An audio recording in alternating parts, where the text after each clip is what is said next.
problème strict et définitif.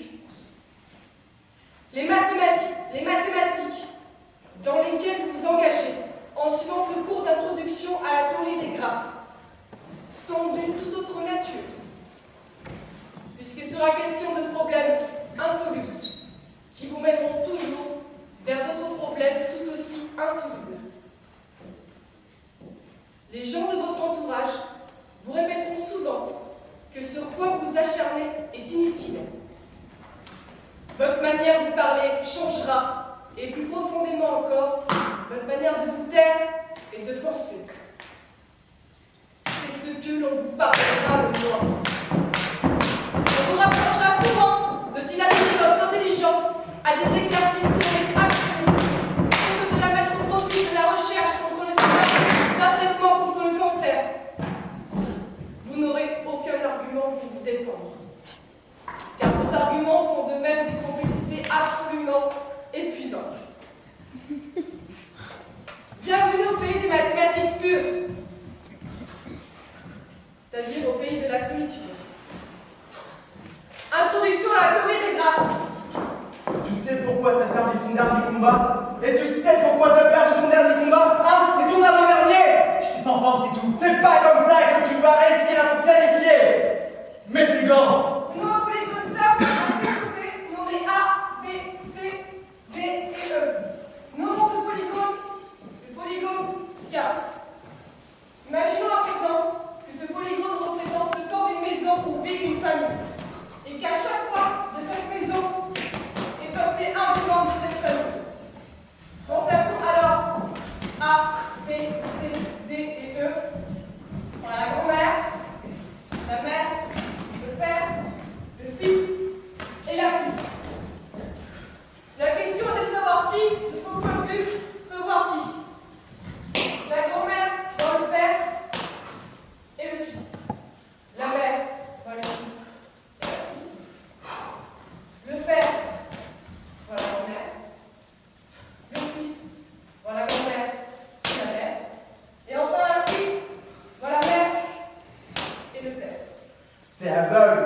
Tu ne regardes pas. Tu ne vois même pas les jeux de jambes du gars qui est en face de toi. Tu ne vois pas sa garde. On appelle ça un problème de vision périphérique. On appelle cette application l'application théorique de la famille vivante dans le polygone K. Allez, réchauffe-toi. Maintenant, enlevons les murs de cette maison et traçons des arcs uniquement entre les membres qui se voient. Le dessin auquel nous arrivons est appelé graphe de visibilité du polygone K. Il y a trois choses à observer. Il existe donc trois choses avec lesquelles nous jonglerons au cours des 3 prochaines années. C'est quoi le plus fort? L'application théorique des polygones, Aucune pitié pour le gars qui est en face de toi. les graphes de visibilité des polygones, Et si tu gagnes ce combat, tu deviens professionnel. et enfin les polygones et leur nature. Le problème est le suivant. Pour tout polygone simple, je peux facilement, comme vous l'avez démontré, tracer son graphe de visibilité et son application théorique. Maintenant, comment puis-je, en partant d'une application, celle-ci par exemple, tracer le graphe de visibilité et ainsi trouver la forme du polygone concordant? Quelle est la forme de la maison où vivent les membres de cette famille? Essayez de dessiner le polygone. T'es pas là. T'es pas concentré. La mère est morte. Justement, la meilleure façon de t'en sortir, c'est de gagner ton prochain combat. Alors lève-toi et frappe. Tu n'y arriveras pas sinon. Vous n'y arriverez pas. Toute cette application repose essentiellement sur ce problème pour l'instant impossible à résoudre.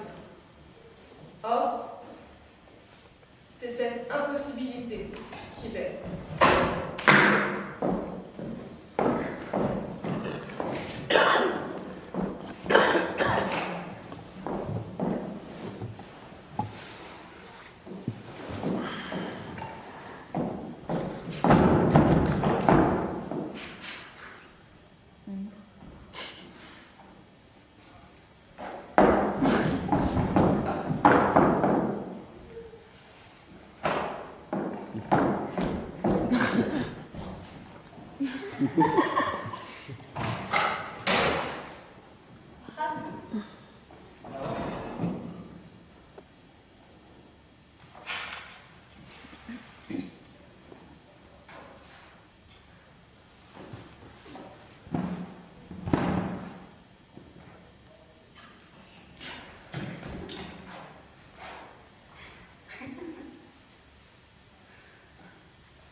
me taire et ne plus jamais parler.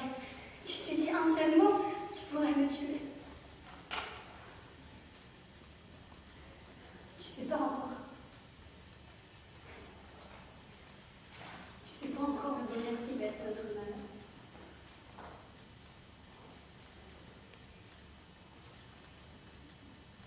J'ai l'impression qu'à partir du moment où je vais laisser échapper les mots qui vont sortir de ma bouche, tu vas mourir toi aussi.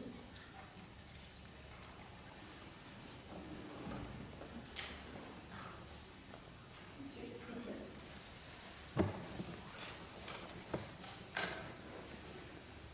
J'ai couru toute la nuit. Je t'ai appelé toute la nuit, je savais que j'allais te trouver au rocher aux arbres blancs. Je voulais le hurler pour que tout le village l'entende. Pour que la nuit l'entende. Pour que le ciel et les étoiles l'entendent. Mais je pouvais pas. Je dois te le dire à l'oreille.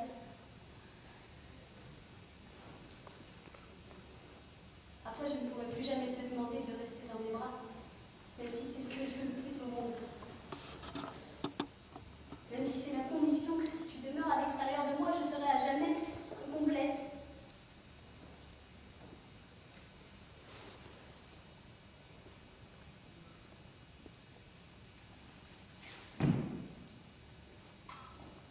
Après, je ne pourrai plus rien te demander.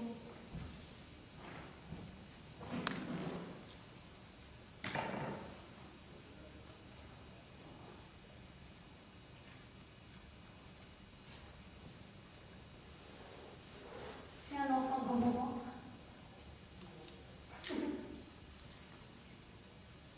Mon ventre est plein de toi. Mon ventre est plein de toi. Tu vois? Et c'est magnifique et horrible, n'est-ce pas? C'est un gouffre. Et c'est la liberté aux oiseaux sauvages, n'est-ce pas?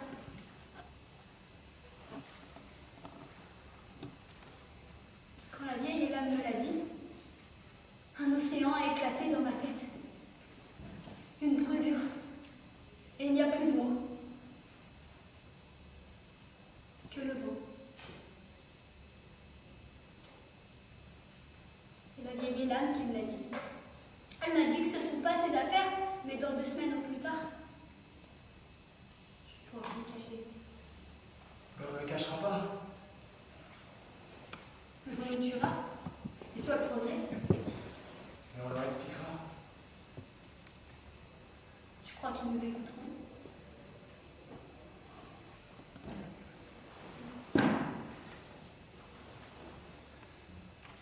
De quoi as-tu peur, Manuel? Tu n'as pas peur, toi? Je ne sais pas. Gustavo.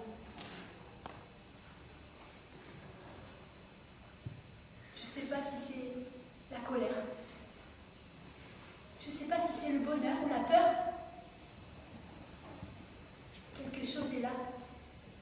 Plus rien ne peut l'arrêter.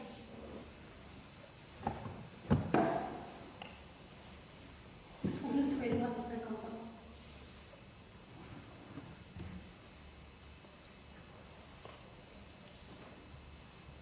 Mais voilà, écoute-moi. Cette nuit est un cadeau. Je n'ai peut-être pas de tête pour dire ça, mais j'ai un cœur. Et il est patient. Il est solide. Ils me frapperont, ils crieront, nous les laisserons crier. Ils injurieront, nous les laisserons injurier. Et à la fin, après tout, il restera toi et moi, et un enfant de toi et de moi. Ton visage et mon visage dans le même visage. Ils me frapperont, mais moi toujours j'aurai un enfant au fond de la tête. J'ai envie de rire.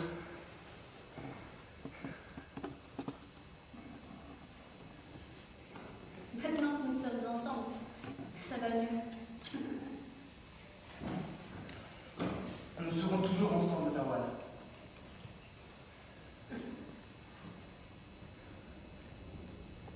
Rentre chez toi. Et attends que tous se réveillent. Et lorsqu'ils te verront, ils t'écouteront. t'écouteront, parce qu'ils sauront que quelque chose d'important est arrivé. Si tu as peur, pense que moi, au même moment, je serai chez moi. Attendant que tous se réveillent. Et lorsqu'ils me verront, je leur dirai, l'aube n'est pas loin. Nawal, pense à moi comme je pense à toi. Rentre chez toi et ne te perds pas sur le chemin.